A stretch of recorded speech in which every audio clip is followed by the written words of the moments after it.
नमस्कार.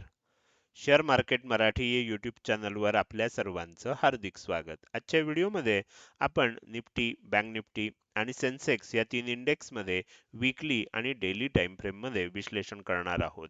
या विश्लेषणामुळे आपल्याला ह्या तीन इंडेक्स सोबतच ओव्हरऑल मार्केटमध्ये पुढील आठवड्यात कशा प्रकारे मूव्हमेंट होऊ शकते, कुठे सपोर्ट घेतला जाऊ शकतो, कुठे रेझिस्टन्स फेस केला जाऊ शकतो, चालू असलेला ट्रेंड असा चालू राहिला तर कोणती टार्गेट्स बघायला मिळू शकतात, यासारख्या अनेक विषयांचं अतिशय विस्तृत असं विश्लेषण आपण आजच्या या व्हिडिओमध्ये करणार आहोत. त्यामुळे आजचा हा व्हिडिओ अतिशय महत्त्वाचा आहे आणि आपण सर्वांनी तो शेवटपर्यंत अजिबात स्किप न करता पूर्ण बघावा. मात्र या विश्लेषणाला सुरुवात करण्यापूर्वी मला तुम्हाला शेअर मार्केट मराठीच्या ॲप विषयी थोडक्यात माहिती सांगायची आहे. शेअर मार्केट मराठीचं ॲप आता Android आणि iOS अशा दोन्हीही प्लॅटफॉर्ममध्ये उपलब्ध आहे. हे ॲप तुम्ही तुमच्या मोबाईलमध्ये डाउनलोड करून इन्स्टॉल केलंय का? जर केलं नसेल तर आजच करा. याचं कारण असं आहे की शेअर मार्केट मराठीच्या सर्व सर्व्हिसेस आता ॲपच्या माध्यमातून उपलब्ध करून देण्यात आलेले आहेत. यामध्ये शेअर मार्केट मराठीचे फ्री कोर्सेस, प्रीमियम ग्रुप आणि पेड कोर्सेसचा समावेश आहे. जर समजा तुम्हाला हे ॲप डाउनलोड करून इन्स्टॉल करायचं असेल तर त्याची लिंक या व्हिडिओच्या डिस्क्रिप्शनमध्ये तसंच कमेंट सेक्शनमध्ये जी पहिलीच कमेंट आहे, पिन कमेंट, त्यामध्ये उपलब्ध करून दिलेले आहेत. तिथे जाऊन तुम्ही हे ॲप डाउनलोड करून इन्स्टॉल करू शकता. हे झालं शेअर मार्केट मराठीच्या ॲपविषयी थोडक्यात माहिती. आता आपण आपल्या मूळ विषयाकडे परत येऊया आणि आज शुक्रवारी इंडेक्समध्ये कशाप्रकारे मूव्हमेंट झाली आणि पुढील आठवड्यात कशाप्रकारे मूव्हमेंट होऊ शकते याचं विश्लेषण करण्यासाठी डायरेक्टली जाऊया चार्टवर.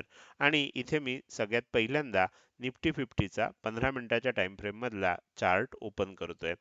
आपण कालच्या व्हिडिओमध्ये बऱ्याच दिवसानंतर ॲस्ट्रो लेवल्स न वापरता मी तुम्हाला एकदम सोप्या पद्धतीनं विश्लेषण करून सांगितलेलं होतं आणि त्याचं कारण असं होतं की ॲस्ट्रो लेवल शिवाय सुद्धा हे विश्लेषण शक्य होतं आणि म्हणून मी तुम्हाला ह्या तीन लेवल काढल्या होत्या. बेसिकली ही एक लेवल काढली होती आणि ही एक लेवल काढली होती आणि तुम्हाला सांगितलं होतं की जर समजा आपल्याला इथून जी काही प्राइस ॲक्शन होईल आणि त्यानंतर मी तुम्हाला एक सेंटर लाईन सुद्धा काढली होती आणि त्यामध्ये तुम्हाला स्पष्ट सांगितलं होतं की जर किंमत ह्या एरियामध्ये टिकली तर सेलिंग होणार.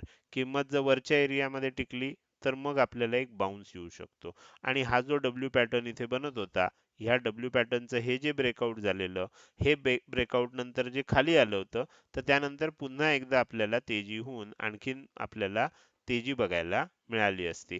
मात्र तसं जर झालं नाही तर मात्र तुम्हाला एक गोष्ट लक्षात येईल की ही तेजी झाली आहे, त्यानंतर हे सेलिंग झालंय, त्यानंतर पुन्हा ही तेजी झाली आहे आणि परत जर खाली यायला लागलं आणि हा लो तुटला तर मग आणखीन एक आपल्याला सेलिंग बघायला मिळू शकतं, कारण मग इथे आपल्याला एम पॅटर्न तयार होतोय आणि हा एम पॅटर्नचा हाय आहे बघा, हा एक हे आहे आणि तुम्ही इथे चेक करू शकता. काही सदस्यांना डाऊट असतो की सर मार्केटमध्ये एम पॅटर्न आणि डब्ल्यू पॅटर्न शिवाय दुसरं काही असतच नाही का? तर मार्केट जेव्हा जेव्हा रिव्हर्सल करतं तेव्हा ते डब्ल्यू पॅटर्न बनवून किंवा एम पॅटर्न बनवूनच करतं. तेजीमध्ये असणारं मार्केटमध्ये ज्या वेळेला मंदी यायला लागते तेव्हा एम पॅटर्न आपल्याला दिसतोच दिसतो. ज्या वेळेला मंदी असते आणि त्याच्यामध्ये जेव्हा आपल्याला तेजी पाहिजे असते तेव्हा त्याच्यामध्ये आपल्याला डब्ल्यू पॅटर्न दिसतोच दिसतो. तर त्यामुळे आपल्याला ते दिसलं ह्याचा अर्थ मार्केटमध्ये ट्रेंड रिव्हर्स होणार एवढं सोपं, म्हणजे त्याच्यासाठी आपल्याला कुठल्याही ॲस्ट्रो लेवलची गरज नसते. आपल्याला हे पॅटर्न दिसले आणि ते योग्य ठिकाणी आहेत की नाही ह्याच्यासाठी मात्र आपल्याला ॲस्ट्रोचा नक्कीच वापर होतो. तर आता इथे तुमच्या लक्षात आलं असेल की ह्या एरियामध्येच राहिलं बघा. आज काय झालं, ओपन झालं वरच्या बाजूला, सेलिंग आलं. मात्र पहिल्या 15 मिनिटामध्ये आलेलं सेलिंग सगळं भरून निघालं आणि पुन्हा जवळ जिथे ओपन झालं तिथपर्यंत किंमत गेली. त्यानंतर पुढच्या 15 मिनिटामध्ये परत सेलिंग झालं. मात्र त्यानंतर जर तुम्ही बघितलं तर पहिले जवळ 2 तास तुमच्या लक्षात येईल की मार्केटनं हा जो पहिल्या 15 मिनिटामध्ये हाय आणि लो बनवला होता तो काही तोडला नव्हता. साइडवेज मूव्हमेंट चालू होती. ह्याचं कारण ह्या सेंटर लेवलच्या जवळ किंमत आपल्याला काय करायचा प्रयत्न करत होती, स्ट्रगल करत होती. याच्या वर जायला प्रयत्न करत होती पण टिकत नव्हते किंमत. ज्या वेळेला बराच वेळ बायरनी प्रयत्न करून सुद्धा किंमत वर टिकेना, त्यानंतर काय झालं, बायरनी होप सोडले असतील आणि मग सेलरनी त्याच्यामध्ये कंट्रोल घेतला आणि इथेच आपल्याला पहिलं कळलं की आता सेलिंग होऊ शकतं. आणि म्हणून मी तुम्हाला इथे सांगताना पण एक सांगितलं होतं की थोडंसं सावध राहा. ब्रेकआउट जेव्हा येईल ना कदाचित फेकआउट होऊ शकतो. त्याच्यासाठी थोडं सावध राहायचं. कसं सावध राहायचं होतं? बघा, ब्रेकआउट आला, लगेच बाउन्स आला. आता हा जर फेकआउट असता तर एक गोष्ट लक्षात ठेवा, की ही जी लेवल मी इथे तुम्हाला काढली आहे ना, त्याच्या वर येऊन चांगल्यापैकी टिकला असता. पण आपल्याला काय होतं, आपल्याला माहिती आहे की किंमत ब्रेकआउट जेव्हा देते त्यानंतर लेवल टेस्ट करायला एकदा येतेच आणि मग पुन्हा सेलिंग होतं. तशा प्रकारचं एकदम, जसं मी तुम्हाला ट्रॅडिशनल पद्धतीनं मार्केटमध्ये विश्लेषण कसं करायचं हे इतके दिवस कंटिन्युअसली मी आपल्या ह्या व्हिडिओच्या माध्यमातून सांगतोय, ते परफेक्ट विश्लेषण आपल्याला इथे लागू पडलं. आणि आपण ह्या ठिकाणी जरी एंट्री घेतली असती तरी सुद्धा, म्हणजे आपल्याला हा लो तुटल्यानंतर जर एंट्री नसती घ्यायची, तर आपण ह्या ठिकाणी जरी एंट्री घेतली असती तरी सुद्धा आपल्याला खूप चांगली त्याच्यामध्ये मार्केटमध्ये मूव्हमेंट बघायला मिळाली असती. तर हे जे बेसिक बेसिक गोष्टी आहेत ना, ह्या गोष्टी जर तुम्ही धरून राहिलात तर मार्केटमध्ये तुम्ही सहजपणानं दिवसाचं जे काही विश्लेषण आहे ते करून योग्य निर्णय घेऊ शकता. तर आपल्याला कळलं की इथून खाली जाऊ शकतं आणि त्यानंतर आपल्याला मंदी सुद्धा बघायला मिळाली. तर हे झालं निफ्टी 50 मध्ये आज काय झालं. आता आपण काय करूया, या लेवल्स ज्याच्यासाठी काढल्या होत्या त्याचं कारण संपलेलं आहे, त्यामुळे ह्या लेवल्स आता मी काढून टाकतोय आणि आपल्याला आता ह्या चार्टचं वीकली आणि डेली टाइम फ्रेम मध्ये विश्लेषण करायचं आहे. तर त्यासाठी सगळ्यात पहिल्यांदा वीकली टाइम फ्रेमचा चार्ट ओपन करतो. तुम्ही जर मागच्या आठवड्यातला व्हिडिओ बघितला असेल तर मागच्या आठवड्यामध्ये मी तुम्हाला काही गोष्टी क्लिअर कट सांगितलेल्या होत्या. पहिली गोष्ट काय होती, तुम्हाला इथे सांगितलं होतं की आपल्याला काय झालं होतं, त्याच्या मागच्या आठवड्यात बघितलं तर इथे बेअरिश एनगल्फिंग पॅटर्न बनलेला होता. म्हणजे मार्केट आपल्याला कशा प्रकारे हिंट देत असतं ते चार्ट बघून आपल्याला लक्षात आलं पाहिजे. तेवढी नजर आपली व्यवस्थित असेल, विश्लेषण चांगलं असेल तर आपल्याला हे बारकावे सगळे लक्षात येतात. म्हणजे पहिली हिंट आपल्याला इथे निफ्टी 50च्या ह्या चार्टनं काय सांगितलं होतं, की बेअरिश एनगल्फिंग पॅटर्न बनलाय. बेअरिश एनगल्फिंग पॅटर्न याचा अर्थ काय, ही जी कॅन्डल आहे, ह्या कॅन्डलनं अलीकडच्या कॅन्डलचा हाय पण मोडलाय आणि लो पण मोडलाय आणि रेड कॅन्डल आहे, लोच्या खाली जाऊन क्लोजिंग दिलंय. इथे आपल्याला सावध होणं आवश्यक होतं. त्यानंतर काय झालं, एवढी मोठी मूव्हमेंट झाल्यानंतर नेक्स्ट वीक मध्ये पॉज आला. मी मागच्याच आठवड्यात तुम्हाला ह्याचं पण अगदी व्यवस्थित उदाहरणासकट सांगितलं होतं. तर एवढी मोठी मूव्हमेंट झाल्यानंतर एक आठवडा आपल्याला पॉज येणं अगदी स्वाभाविक होतं. आता ह्या पॉज नंतर आपल्याला आता काय करायचं? जसं मी तुम्हाला सांगतो, की तुम्हाला समजा तुम्ही कुठेतरी ट्रेकिंगसाठी गेलात आणि एक चांगला मोठा किल्ला आहे आणि त्या किल्ल्यावर चढायचं आहे. आपण काय करतो, एक ठराविक अंतर जातो आणि त्यानंतर कुठेतरी थोडा वेळ विश्रांती घेतो आणि मग ठरवतो, की आपल्याला इथून वर जाणं शक्य आहे का? का इथूनच खाली जाऊया? बरोबर? तर त्याच्यासाठी मध्ये एक पॉज असतो. परत थोडंसं वर जातो, परत थोडी विश्रांती घेतो आणि मग आपल्याला लक्षात येतं, की नाही आता इथून पुढे वर जाणं आपल्याला त्रासदायक होईल, आपण खाली उतरूया. तसं एक मोठी मूव्हमेंट झाल्यानंतर मार्केट सुद्धा एक पॉज घेतं आणि त्या पॉजमध्ये ठरवलं जातं, की आपल्याला आता काय करायचं आहे. बरोबर? कसं कळणार आपल्याला? आपण त्याच्यासाठी हा जो काही पॉज होता, ही जी काही आपल्याला एक डोजी कॅन्डल बनली होती, याचा आपल्याला हाय आणि लो मार्क करायचा आहे. जर लो तुटला तर सेलिंग येणार आहे. हाय तुटला तर मग आपल्याला थोडीशी वाट बघावी लागेल. कदाचित काय होईल, कदाचित मग थोडी तेजी होऊ शकते किंवा मंदी लगेच होणार नाही. एवढं आपल्याला क्लिअर कट ह्याच्यामध्ये लक्षात येतं. कारण मंदी होणार आहे हे आपल्याला इथे ओरडून ओरडून ह्या कॅन्डलनं सांगितलं. पॉज झालाय. पॉज नंतर परत एकदा आपल्याला कळलंय की इथून लो ब्रेक झाल्यानंतर आणखीन त्या पॉइंट पासून जरी चेक केलं तरी तुम्हाला खूप मोठं त्याच्यामध्ये मूव्हमेंट बघायला मिळू शकते. सिंपल सिंपल पद्धतीनं जर तुम्ही विश्लेषण करत असाल तर मार्केटमध्ये त्याचा नक्की उपयोग होतो. हे सगळंच्या सगळं असंच्या असं विश्लेषण तुम्हाला मी मागच्या आठवड्यात सांगितलं होतं, की आता आपल्याला ह्या कॅन्डलचा हाय आणि लो वर लक्ष ठेवायचं आहे. जी बाजू तुटेल त्या बाजूनं मूव्हमेंट होऊ शकते. लोअर साईडला आपल्याला मूव्हमेंट झाली, लो तुटला आणि मग मोठं सेलिंग आपल्याला बघायला मिळालं. तर हे झालं ह्या आठवड्यात एवढं सेलिंग का झालं, त्याचं आपण मागच्या आठवड्यात काय विश्लेषण केलं होतं, हे मी तुम्हाला क्लिअर कट सांगितलं. आता काय झालंय बघा, मागच्या 3 आठवड्यात मिळून, हा मधला आठवडा थोडासा पॉजचा गेला होता. 3 आठवड्यात मिळून आपण जवळ-जवळ 26,400 पासून आपण 25,000 पॉइंट 25,000च्या सुद्धा खाली गेलो होतो. म्हणजे आपण असं समजूया, की जवळ-जवळ 1400 ते 1500 पॉइंटची, आपण 1500 नको म्हणूया, 1400 पॉइंटची बघूया. 1400 पॉइंटची मंदी आपल्याला या निफ्टी 50 मध्ये बघायला मिळाली आहे. सोप्या पद्धतीनं जरी आपण विश्लेषण केलं तरी ह्या मंदीमध्ये आपल्याला खूप चांगल्या प्राइस ॲक्शन्स बघायला मिळाल्या. खूप चांगल्या ह्याच्यामध्ये आपल्याला सेलिंगच्या अपॉर्च्युनिटीज बघायला मिळाल्या आणि त्यानुसार ही मोठी मूव्हमेंट आपल्याला खालच्या दिशेनं दिसतीये. तर माझ्या मते आता तुम्हाला लक्षात आलं असेल की वीकली टाइम फ्रेमचा आपल्याला कसा रेफरन्स म्हणून वापर करता येतो. आता जाऊया आपण डेली टाइम फ्रेमवर.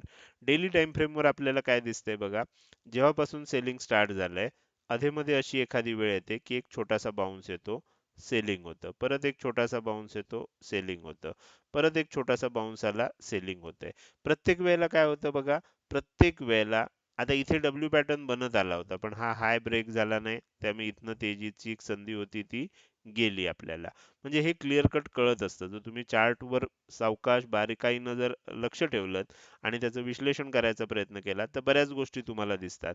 मग त्यानंतर काय झालं? त्यानंतर हा लो तुटला. प्रत्येक वेळेला जेव्हा बाउन्स येतोय, त्यानंतर त्या बाउन्स नंतर जर सेलिंग आलं, तर लो तुटतोय. जर एखाद्या वेळेला नाही तुटला, पुन्हा तेजी व्हायला लागली, तर मग आपल्याला काय लक्षात येणार?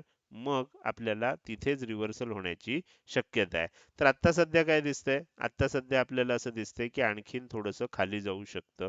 हा लो पुन्हा एकदा टेस्ट होऊ शकतो. असं आपल्याला चित्र इथे दिसतंय. प्रत्यक्षात काय होईल?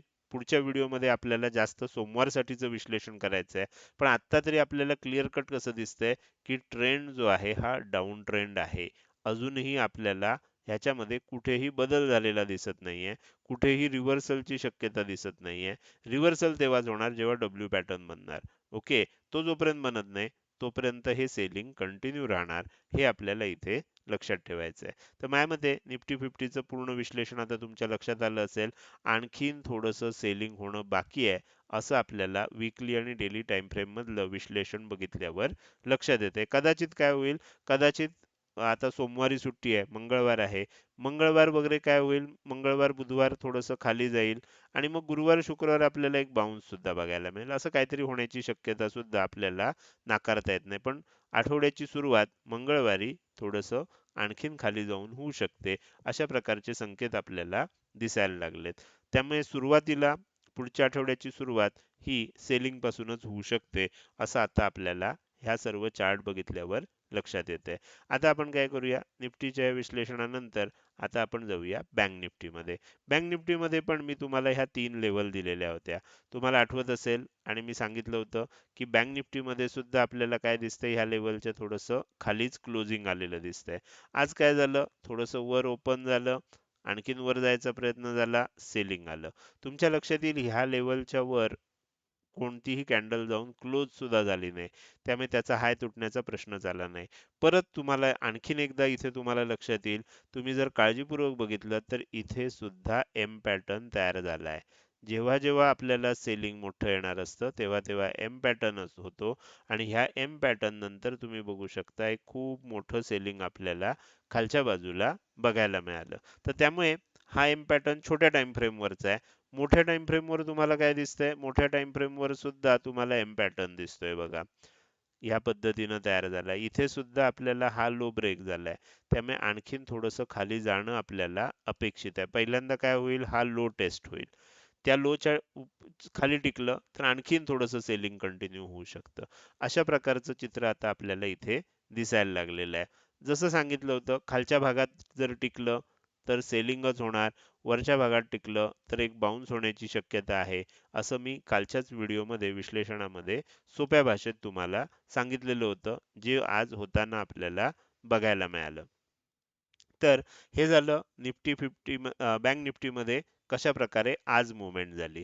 आता आपल्याला काय करायचं आहे, ह्या ज्या लेवल्स आहेत ह्या आपल्या आता काही तशा लगेच कामाच्या नाही आहेत.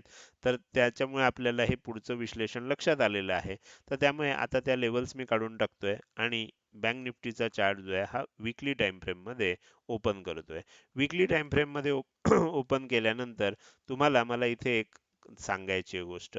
तुम्हाला मी इथे सांगत होतो मागच्या काही दिवसांपासून, की मागच्या काही आठवड्यांपासून असं म्हणूया, कारण आपण वीकली चार्ट बघतोय. तर मी तुम्हाला मागच्या आठवड्यात सुद्धा सांगितलं होतं, की मागचे बरेच दिवस म्हणजे मी इथे जर तुम्हाला एक लाईन काढायची ठरवली, तर ही लाईन मी तुम्हाला दाखवली होती काढून. ही लाईन जर काढली आणि मी तुम्हाला ब्लॅक कलर मध्ये ती दाखवतोय, तर तुमच्या लक्षात येईल काय झालं होतं बघा. इथे 3-4 आठवडे म्हणजे जवळजवळ महिनाभर ही लेवल जी आहे ना, ही लेवल आहे 58,577 ची. तर ही लेवल ब्रेक होत नव्हती एक महिनाभर. एकदा ब्रेक झाली, मग ती लेवल सपोर्ट म्हणून काम केलं. म्हणजे तुमच्या लक्षात येईल, इथून जर तुम्ही मोजलत ना, तर तुमच्या लक्षात येईल 2 महिन्यापेक्षा जास्त कालावधी आपल्याला ह्या लेव्हलनं मग सपोर्ट म्हणून काम केलेलं दिसतंय. आणि त्यामुळे काय होत होतं, आपल्याला असं वाटत होतं की ह्याच्यावर टिकतंय. ह्या आठवड्यात असं झालं आणि मी तुम्हाला सांगितलं पण होतं, की खूप साइडवेज चाललंय. 2-3 आठवडे बघितले तर व्होलटाईल आहे, पण साइडवेज आहे. पहिल्यांदा एकदम शार्प तेजी झाली, पुढच्या आठवड्यात शार्प मंदी झाली, त्याच्या पुढच्या आठवड्यात शार्प तेजी झाली, आता शार्प मंदी होतीये. म्हणजे इथे सुद्धा जर तुम्ही बघितलं तर एम पॅटर्न तयार झालेला दिसतोय. तो तुम्हाला मी थोडासा वेगळ्या टाईम फ्रेममध्ये, डेली टाईम फ्रेममध्ये गेल्यावर दाखवतो. पण इथे सुद्धा आपल्याला एक एम पॅटर्न तयार झालाय. आणि आता काय झालंय, आपल्याला ह्या लेवलच्या खाली क्लोजिंग दिलंय. थोडंसं आपल्याला सावध व्हायचंय, पण एक गोष्ट लक्षात ठेवा, की हे सावध झालं तरी सुद्धा आपल्याला इंडिकेशन काय आहेत? इंडिकेशन असे आहेत, की थोडंसं आणखीन मंदी होऊ शकते. अशा प्रकारचे इंडिकेशन आपल्याला आता दिसायला लागलेत. कुठपर्यंत जाऊ शकतं, काय लेव्हल्स असतील, ते पुढच्या व्हिडिओमध्ये आपल्याला बघायचंच आहे. पण आत्ता एवढं लक्षात घ्या, की आता मागचे जवळ-जवळ 2-2.5 महिने जी सपोर्ट लेवल होती, ती ह्या आठवड्यात तोडलेली आहे आणि त्याच्या खाली क्लोजिंग आलेलं आहे. पुढच्या आठवड्यात हा लो जर ब्रेक झाला, तर आपल्या सिस्टमनुसार ब्रेकआउट आलं, असा त्याचा अर्थ होईल. आणि मग कोणकोणती टार्गेट्स येऊ शकतात वगैरे आपल्याला पुढे बघायचं आहे. तर हे झालं वीकली टाइम फ्रेमचं. आता आपण जाऊया डेली टाइम फ्रेममध्ये. डेली टाइम फ्रेममध्ये आलात, की तुम्हाला आता क्लिअर कट दिसतंय बघा, की इथे एम पॅटर्न तयार झाला. ही तेजी झाली, त्यानंतर हे सेलिंग आलं, परत ही तेजी झाली आणि परत हे सेलिंग येते. हे सेलिंग येत असताना नेहमी लक्षात ठेवा, तुम्हाला जेव्हा जेव्हा एम पॅटर्न दिसेल ना, तेव्हा कायम लक्षात ठेवा, की त्या एम पॅटर्नच्या ब्रेकआउटला ना एक कन्फ्युजन हमखास क्रिएट होतं. बरोबर. आता इथे काय झालं बघा, म्हणजे मी हे एवढंच काढून टाकतो. इथे काय झालं, ब्रेकआउट एम पॅटर्नचा दिला, पण नेक्स्ट आठवड्यामध्ये आपल्याला दुसऱ्या दिवशी आपल्याला काय झालं, नेक्स्ट आठवड्यात नाही, नेक्स्ट डेला आपल्याला तेजी बघायला मिळाली. मी थोडंसं तुम्हाला झूम करून दाखवतो, म्हणजे व्यवस्थित लक्षात येईल. ओके. आता इथे जर तुम्ही बघितलं तर हा आपला एम पॅटर्न आहे. बरोबर. ह्या एम पॅटर्न मध्ये हा लो होता आणि इथे वर गेलं, खाली यायला लागलं. आपल्याला पाहिजे तसा झाला बघा. हा हाय वर आहे, हा हाय थोडा खाली आहे, म्हणजे लोअर हाय आहे. आपल्याला असाच पाहिजे. तसं झालं. ब्रेकआउट पण दिलं, पण ब्रेकआउट कसं दिलं बघा, तुम्ही जर बघितलं तर तुमच्या लक्षात येईल. ब्रेकआउट दिलंय, ह्या कॅन्डलनं ब्रेकआउट दिलंय. हा लो तुटलाय का? नाही. नेक्स्ट कॅन्डल आपल्याला वर गेली. जेव्हा जेव्हा एम पॅटर्नचं ब्रेकआउट येतं, त्या त्या वेळेला असं कन्फ्युजन आपल्याला हमखास दिसतं. हे आपल्याला काय असतं, की अरे रे, एम पॅटर्नचं ब्रेकआउट नाही येत आहे, असं दाखवून थोडंसं वर नेलं जाते किंमत आणि त्याच्यामध्ये लिक्विडिटी क्रिएट केली जाते. बायरना एक आशा तयार होते, की नाही, ब्रेकआउट नाही येत आहे, आता वर जाऊ शकतं, आणि मग सेलिंग केलं जातं. तर हे असं बऱ्याच वेळेला होतं. तुम्ही जेव्हा जेव्हा एम पॅटर्न बघाल, त्यावेळेला असा तुम्हाला एक मध्ये कन्फ्युजनची कॅन्डल हमखास तयार होताना बघायला मिळते. तर त्या पद्धतीनं झाली आणि आता पुन्हा खाली चाललंय. म्हणजे आपल्याला आता काय झालंय, आपल्याला अगदी थोडक्यात सांगायचं तर एम पॅटर्न तर तयार झालेलाच आहे. त्याचं ब्रेकआउट सुद्धा आता आलेलं आहे. बरोबर. आता हे कॅन्डलचं महत्त्व संपलं, आता ह्या कॅन्डलचं महत्त्व आहे. त्यामुळे पुढच्या आठवड्यात जर ह्या कॅन्डलचा लो जरी तोडला गेला, तरी आपल्याला एम पॅटर्नचं ब्रेकआउट झालं असं आपण समजू शकतो. तर त्यामुळे आणखीन इथे सुद्धा बघितल्यावर लक्षात येते, की आणखीन थोडंसं सेलिंग होणं अपेक्षित आहे. तर माझ्या मते तुम्हाला आता व्यवस्थित क्लिअर कट कळलं असेल. आता डेली टाइम फ्रेमवर मी तुम्हाला थोडंसं मागे नेऊन दाखवतो, जे मी तुम्हाला सांगतोय. हे बघा, इथे जर तुम्ही बघितलं तर पहिल्यांदा 23 ऑक्टोबरला या लेवलचा रेझिस्टन्स घेतला होता, 58,577 चा. तो कुठपर्यंत घेतला होता? तो 14 नोव्हेंबरमध्ये. जवळ-जवळ महिनाभर आपण असं म्हणूया, पाऊण महिना ते महिना आपल्याला ह्या लेवलचा रेझिस्टन्स घेतला. त्यानंतर ज्यावेळेला आपल्याला इथे गॅप अप ओपन होऊन ब्रेकआउट आलं, त्यानंतर तुम्ही बघू शकता ही लेवल कधीही ब्रेक झाली नाही. म्हणजे तिथपासून नोव्हेंबरपासून आता जवळ-जवळ तुम्ही बघू शकता, की नोव्हेंबर नंतर डिसेंबर संपला, जानेवारी संपला. आता म्हणजे हे 2-3 महिने जर बघितलेत, तर तुम्हाला लक्षात येईल, की ह्या 2 महिन्यामध्ये आपल्याला काय झालं, ही जी लेवल आहे, ही लेवल सपोर्ट म्हणून काम करत राहिली. इव्हन तुम्ही इथे बघू शकता, की या आठवड्यात किंमत खाली गेली होती, परत वर आली, गॅप अप ओपन झालं, वर जायचा प्रयत्न झाला, मात्र परत आता खाली येते. तुम्हाला इथे सुद्धा एक आपल्याला पॅटर्न दिसतोय. काही जणांना जर लक्षात आलं, एकदम परफेक्ट नाहीये, पण हा सुद्धा एक पॅटर्न आहे.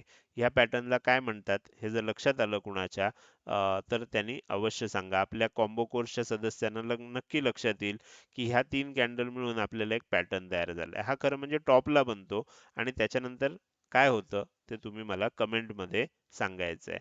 हा बुलिश आहे का बेअरिश आहे पॅटर्न? पण आता दिसतंय ह्याच्यावरनं कळतंय की हा बेअरिश असावा, कारण ब्रेकआउट दिलाय. हा लो जर तुटला पुढच्या आठवड्यात, तर मग काय होऊ शकतं, आणखीन थोडं सेलिंग कंटिन्यू होऊ शकतं. तर ह्या पद्धतीनं आपण बघितलं निफ्टी आणि बँक निफ्टी या दोन इंडेक्समध्ये वीकली आणि डेली टाइम फ्रेम मधलं विश्लेषण. आता आपण या व्हिडिओमध्ये थोडंसं पुढे जाणार आहोत, मात्र त्यापूर्वी आपल्याला YouTube चॅनल मेंबरशिप विषयी थोडक्यात माहिती सांगायची आहे. तुम्ही आता आपल्या YouTube चॅनलचं जॉइन बटन क्लिक करून आपल्या चॅनलची मेंबरशिप घेऊ शकता. YouTube वरच आपल्याला ही फॅसिलिटी उपलब्ध आहे.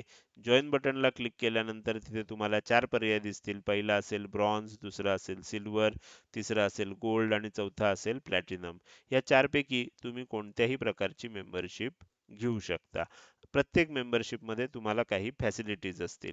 काय काय फॅसिलिटीज आहेत त्या तुम्ही जॉइन बटनला क्लिक केल्यावर त्या चारही ऑप्शन समोर तुम्हाला त्या फॅसिलिटीज दिसत असतील.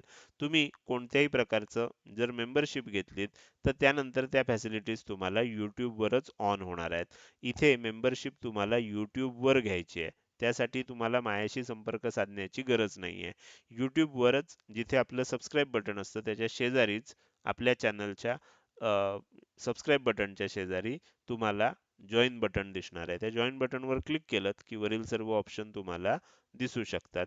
तुम्हाला जर तरी सुद्धा काही अधिक माहिती पाहिजे असेल तर तुम्ही काय करू शकता, ह्या नंबरवर, हा नंबर तुम्हाला इथे स्क्रीनवर दिसतोय, फक्त WhatsApp मेसेजद्वारा, ह्या नंबरवर कॉलिंग फॅसिलिटी उपलब्ध नाहीये. फक्त WhatsApp मेसेज करायचा आहे. तुम्ही ह्या नंबरवर संपर्क साधू शकता आणि तुम्हाला ह्या मेंबरशिप विषयी अधिक माहिती पाहिजे असेल तर मी तिथे तुम्हाला देऊ शकेन. तर हे झालं YouTube चॅनल मेंबरशिप विषयी. आता पुन्हा आपण आपल्या मूळ विषयाकडे परत येऊया आणि सेन्सेक्सचं विश्लेषण करायला सुरुवात करूया. सेन्सेक्समध्ये सुद्धा मी तुम्हाला अशाच प्रकारच्या 3 लेवल दिल्या होत्या. सिंपल अनालिसिस सांगितलं होतं की ह्या एरियामध्ये टिकलं तर इथून एक आपल्याला तेजी बघायला मिळू शकते. खालच्या एरियामध्ये टिकलं तर इथून आपल्याला एक मंदी बघायला मिळू शकते. बाकी तेच होतं. डब्ल्यू पॅटर्न बनतोय का? इथून डब्ल्यू पॅटर्न बनायला सुरुवात झाली होती, बनतोय का? बनला असता तर आपल्याला तेजी बघायला मिळाली असती. किंवा तुम्ही जर इथनं बघितलं तर आपल्याला एम पॅटर्न बनतोय का? तर तो एम पॅटर्न आता बनताना आपल्याला दिसायला लागलेला आहे. हा लो आहे, ब्रेक झालाय आज आणि त्यानंतर आपल्याला सेलिंग सुद्धा येताना बघायला मिळालंय. त्यामुळे एम पॅटर्न तयार झालाय. एम पॅटर्न तयार झाल्यामुळे आणखीन थोडं सेलिंग आपल्याला अपेक्षित आहे. कुठपर्यंत जाऊ शकतं? काय टार्गेट असू शकतात? सोमवारसाठी काय, सॉरी, मंगळवारसाठी काय असू शकतं? सोमवारी मार्केटला सुट्टी आहे. मंगळवारी आपल्याला काय टार्गेट्स येऊ शकतात? तर त्याची आपण पुढच्या व्हिडिओमध्ये चर्चा करणार आहोत. आता आपण काय करूया, ह्या लेवल्स ज्या रेफरन्ससाठी दिल्या होत्या तो रेफरन्स आपल्याला क्लिअर झालेला आहे. त्यामुळे आपण आता ह्या लेवल्स काढून टाकूया आणि वीकली आणि डेली टाइम फ्रेम मध्ये सेन्सेक्सचं विश्लेषण करायला सुरुवात करूया. सेन्सेक्सचं विश्लेषण करताना तुम्हाला मी एक क्लिअर कट गोष्ट सांगितली होती, जी आपल्याला निफ्टीमध्ये दिसली नव्हती पण सेन्सेक्समध्ये होती. सेन्सेक्समध्ये आपल्याला काय दिसलं होतं की हे तेजी झाल्यानंतर जे सेलिंग आलंय त्यानंतर जी तेजी झाली ते आपल्याला हा हाय ब्रेक झाला नाही. निफ्टीमध्ये काय झालंय, हा हाय ब्रेक झालाय. म्हणजे ह्याच्या वर जाऊन आपल्याला किंमत गेली आहे. त्यामुळे निफ्टीमध्ये आपल्याला थोडं कन्फ्युजन होतं. पण सेन्सेक्समध्ये क्लिअर कट होतं की एम पॅटर्न इथे बनलेला आहे. आणि एकदा एम पॅटर्न बनला की मग आपल्याला एक मोठं सेलिंग येतं. हे आपण बघितलेलं आहे. टॉपला जर एम पॅटर्न बनला तर आपल्याला एक मोठं सेलिंग बघायला मिळतं. तशा प्रकारचं सेलिंग आपल्याला इथे बघायला मिळालं. मागच्या आठवड्यात थोडीशी पॉज घेतला गेला, या आठवड्यात कंटिन्यू झालं आणि एम पॅटर्नचं आपल्याला जे टार्गेट असतं ते आपल्याला बघायला मिळालं. 1:1 टार्गेट आलं का हे सुद्धा आपण इथे चेक करू शकतो. त्यासाठी आपल्याला काय करायचं आहे, 1:1 टार्गेट आलं का हे बघण्यासाठी आपल्याला इथे शॉर्ट पोझिशन घ्यायची आहे. शॉर्ट पोझिशन कुठे घेणार, या पॉइंटला घेणार. मी थोडंसं हे काढून टाकतो. येस. आणि आपला स्टॉप लॉस कुठे असणार, हा जो एम पॅटर्नचा हाय आहे, दुसरा हाय आहे, तिथे असणार. आणि आतापर्यंत जे टार्गेट आलंय ते आपल्याला किती आलंय ते आपण इथे बघू शकता.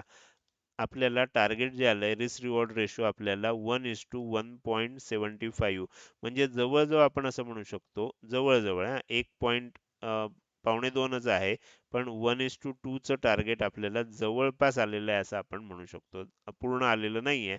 1:1.75 झालंय पण आपण 1:2 च्या जवळपास आलंय असं आपल्याला म्हणता येईल. म्हणजे एवढं चांगल्या प्रकारचं टार्गेट आपल्याला ह्या एम पॅटर्न नंतर बघायला मिळालं.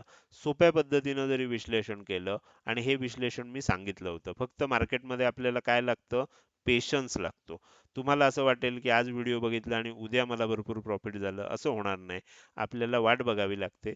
एक परफेक्ट इंडेक्स किंवा परफेक्ट स्टॉक शोधावा लागतो आणि त्याच्यामध्ये आपल्याला ते विश्लेषण जेव्हा काम करायला लागतं, खूप चांगल्या पद्धतीनं आपल्याला त्याच्यामध्ये गोष्टी होताना बघायला मिळतात. तर इथे तुम्हाला हा एम पॅटर्न झाला आणि एम पॅटर्नचं आपल्याला 1:1 चं टार्गेट असतं ते आलेलं आहे. 1:2 च्या जवळपास चाललंय. तर कदाचित आता जसं आपल्याला बाकीच्या इंडेक्सवरनं कळतंय, आणखीन थोडं सेलिंग जर कंटिन्यू झालं तर आपल्याला 1:2 चं टार्गेट सुद्धा ह्यामध्ये बघायला मिळू शकतं. तर हे झालं वीकली टाइम फ्रेमवर सेन्सेक्सचा चार्ट आपल्याला काय सांगतोय. आता आपण जाऊया डेली टाइम फ्रेमवर. तर डेली टाइम फ्रेमवर जर तुम्ही बघितलं तर डेली टाइम फ्रेमवर तुमच्या इथे लक्षात येईल की बरेच दिवस आपल्याला काय झालं होतं की जसं निफ्टीमध्ये आहे, बँक निफ्टीमध्ये आहे, सेन्सेक्समध्ये सुद्धा एक रेंज तयार झाली होती आणि या रेंजमध्येच आपल्याला ट्रेड होत होता. आता ती रेंज ब्रेकआउट झालेली आहे मागच्या काही दिवसांपासून.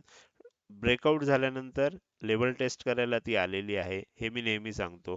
ब्रेकआउट नंतर लेवल टेस्ट करायला किंमत हमखास येण्याचा प्रयत्न करते आणि जर त्यानंतर पुन्हा आपल्याला ब्रेकआउटच खालच्या बाजूला जाताना दिसलं किंवा ब्रेकआउटच्या दिशेनंच आपल्याला मूव्हमेंट होताना दिसली, तर मग आपण ओळखायचं की हा फेक ब्रेकआउट नाहीये. हा ब्रेकआउट आपल्याला चांगलं त्याच्यामध्ये प्रॉफिट देऊ शकतो. तर अशा प्रकारची मूव्हमेंट आपण इथे बघू शकतोय. तर हे आपल्याला झालं तिन्ही इंडेक्समध्ये ह्या आठवड्यात काय काय झालं, पुढच्या आठवड्यात काय काय होऊ शकतं, याचं तिन्ही इंडेक्स मधलं वीकली आणि डेली टाइम फ्रेम मधलं विश्लेषण. आजच्या व्हिडिओच्या आता आपण एकदम शेवटी आलेलो आहोत. जाता जाता मला तुम्हाला विचारायचं आहे की आजचा हा व्हिडिओ तुम्हाला कसा वाटला? आजचा हा व्हिडिओ जर तुम्हाला आवडला असेल तर नक्कीच तुम्ही या व्हिडिओला एक लाईक करू शकता. कसा वाटला हे कमेंट सेक्शन मध्ये टाईप करून सांगायला अजिबात विसरू नका. लक्षात ठेवा तुमची एक लाईक आणि एक चांगली कमेंट हीच माझ्यासाठी प्रेरणा असते, ज्याच्या सहाय्यानं रोजच्या रोज हे विश्लेषणाचे व्हिडिओ मी बनवत असतो. त्यामुळे व्हिडिओ बघायला सुरुवात केल्या केल्या व्हिडिओला लगेच लाईक करा. व्हिडिओ बघून झाल्यानंतर तो कसा वाटला, काही प्रश्न असतील, शंका असतील किंवा तुम्हाला मला काही सांगायचं असेल तर ते कमेंट सेक्शन मध्ये टाईप करून अवश्य सांगा.